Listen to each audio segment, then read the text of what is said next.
कांग्रेस ने कहा था बीजेपी की जमींदारी नहीं चलेगी। जब अभिषेक बनर्जी दिल्ली गए तब ये स्लोगन तो स्लोगन दिया गया था बीजेपी के खिलाफ, लेकिन राज्यपाल ने इसका उत्तर दिया कि जमीन से जो जुड़ा हुआ है वही जमींदार है।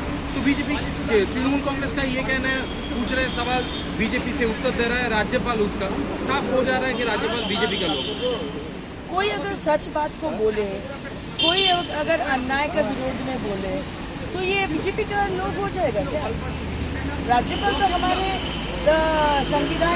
संविधान का अनुयायी, हमारे राज्य के फर्स्ट नागरिक है, फर्स्ट सिटीजन है, तो इसमें तो वो बोल ही सकते हैं। सच्ची नहीं तो तृणमूल जो है वो तो जमींदार का पार्टी है, उसीलिए वो जमींदार के बारे में बोल सकते हैं। हम लोग देख रहे हैं मंच में या धरना में अभिषेक बनर्जी बीच में बैठा हुआ है और उनका सारे तरफ उनका जो सीनियर नेतृत्व लोग सब उनके बगल में बैठा हुआ है। कौन है अभिषेक बनर्जी? जमींदारी तो है ना, बनर्जी परिवार का जमींदार का बेटा है, युवराज है। जो तृणमूल के लीडर लोग जो खून पसीना बहाए वो आज चुप, वो आज पीछे का सीट में और सामने का सीट में जमींदार बैठा है युवराज। तो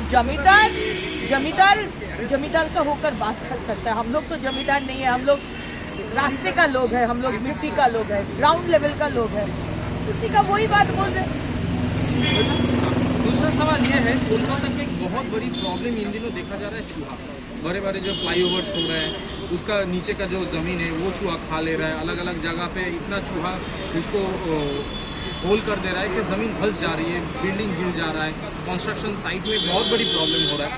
तो मेयर कह रहा है कि हम एंटी रैट ट्रीटमेंट करने वाले हैं, लेकिन ये ऐसा एक प्रॉब्लम है जो कॉर्पोरेशन का करोड़ों रुपया खर्चा हो जाएगा, लेकिन उसमें इसका समाधान नहीं होगा। तो कैसे आप देखते हैं इसको?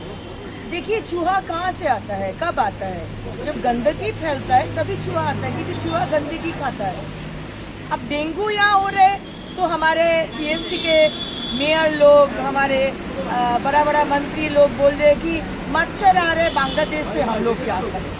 अब उनको सब कुछ के लिए उन लोग का एक एक्सक्यूज है।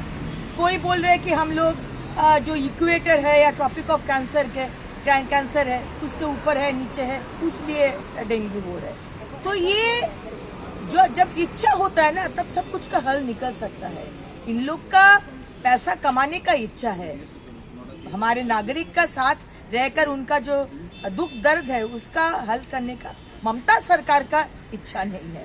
तो डेंगू भी होगा, मच्छर भी फैलेगा, चूहा, बिल्ली, कुत्ता सब कुछ घूमेगा हॉस्पिटल में। ऐसा ही करके हम लोग रहेंगे, हम लोग मरेंगे और यही ममता बनर्जी बोलेंगे ये बांग्ला अग्रसर हो रहा है, आगे जा रहे हैं। ये तो है ये बांग्ला का मॉडल। आखिरी सवाल है, तृणमूल कांग्रेस की तरफ से विधानसभा में बीजेपी के जो महिला एमएलए हैं उनको साड़ी भेजा गया था दुर्गा पूजा के लिए, लेकिन आप लोगों ने उसको नकार दिया, क्यों?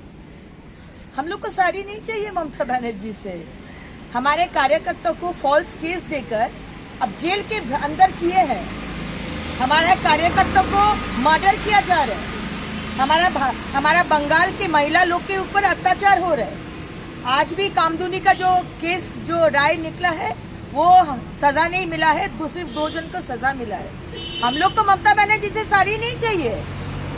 हम लोग चाहते हैं कि ममता बनर्जी रिटायर हो जाए, बंगाल से चले जाए, बैठ जाए।